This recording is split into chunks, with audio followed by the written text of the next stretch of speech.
Welcome to Module 2. We are in the sales funnel lesson. This is going to be incredibly valuable for you. We're going to do the deep dive into sales funnels here. There is a visual of the sales funnel that we are going to talk about in your workbook.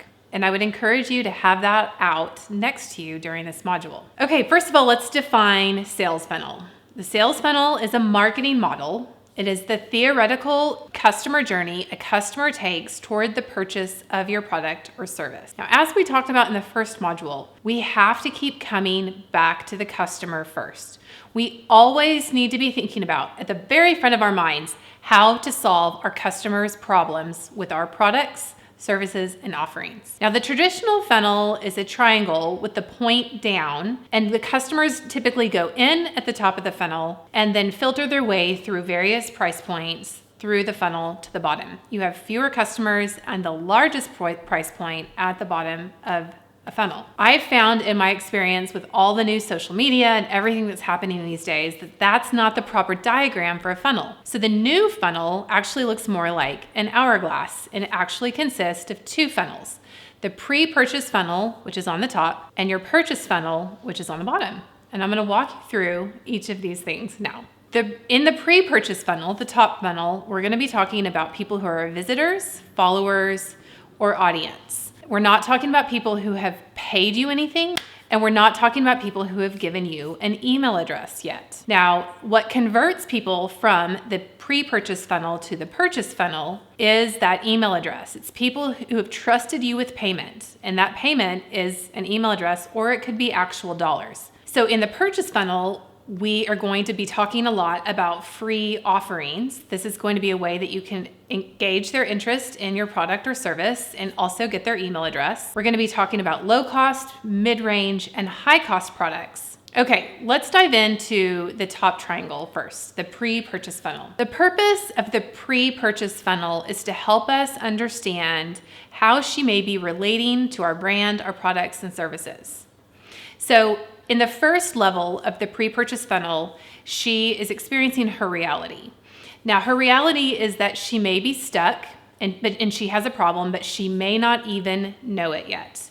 And she may not even be a follower yet. So this is where you're going to be creating content that will help her find you on Google. And this is where you want to start thinking about your customer from that internal, external problem standpoint that we talked about in module 1. In the second level of the funnel, she's ready. She's identified that frustration.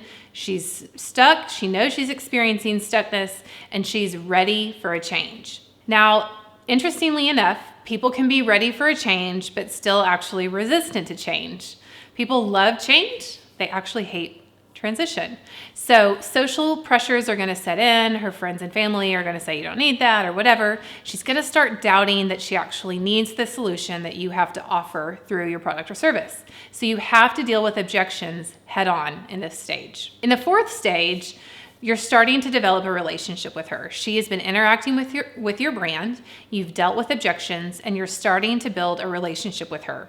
The trust is growing, and there's an opportunity here for you to create value in her life. At the fifth level, she realizes. She sees the potential that she needs, and she realizes that she needs something from you. And so she's ready to pay you. And again, that payment can be, this is the point of conversion, and that payment can be actual dollars or an email address. Now let's talk through the bottom part of the funnel, which is the purchase funnel. This is interesting because you'll see that the bottom funnel includes a line that runs down the right-hand side. We call that the free line. Now, free line is a concept from a guy named Eben Pagan. The idea is that you want to offer more free content for nothing so that you can charge higher prices after the free line. When you offer something for free that people feel is very valuable or that people are used to paying a nominal fee for, your lead generation, in other words, the number of people at the top of your funnel, increases.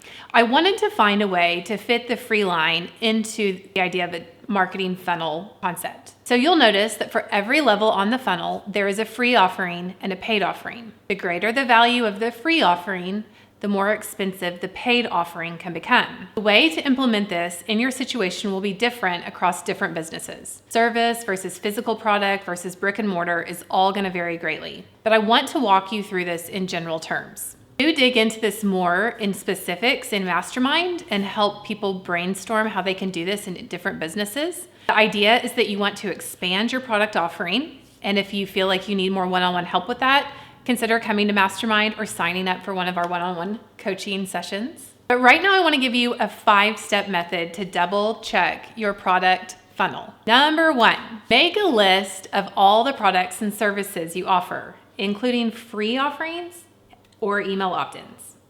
Number 2, organize all those offerings by price point.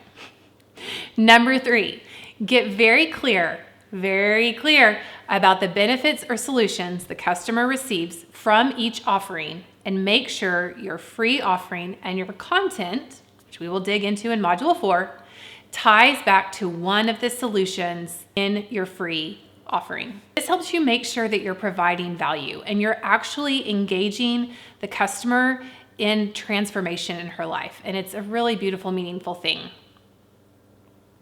Number 4, check your offerings for profitability. How much time and money do they cost? And how much money will make it worth the investment of time, energy, and dollars? Number 5, fill in any blanks. And we all have blanks in our marketing funnel. You're never going to have a perfectly filled marketing funnel. You're always going to be having a free thing that doesn't lead to a product, or a product and you don't have a great free offering set up that leads to that. So it's all progress through iteration. One mistake I see a lot of businesses make is only offering a very low dollar item and then only having a very high dollar item. When we have a low dollar item and a high dollar item, we're asking customers to make a big jump in their journey.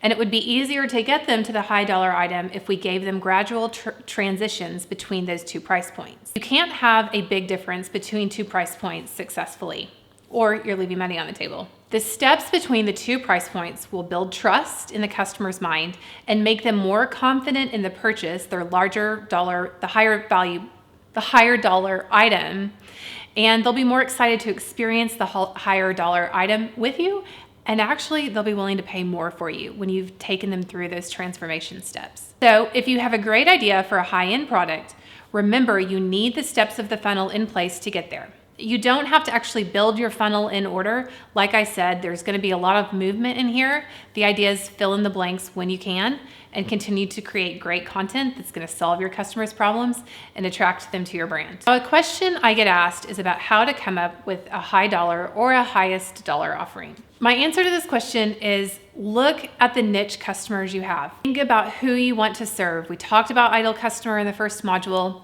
I want you to think about what problem they are experiencing that you can solve and what type of experience you can create for them. And in that experience, you will find the opportunity to create some high value, high dollar items that you can charge a premium price point for. You'll never be able to charge a premium price point for everybody. This is why you have to look at the niche customers. That's it for this lesson. If you guys have any questions, you can click and submit via form, or you can post them in the Slack channel, and I'll see you in the next video.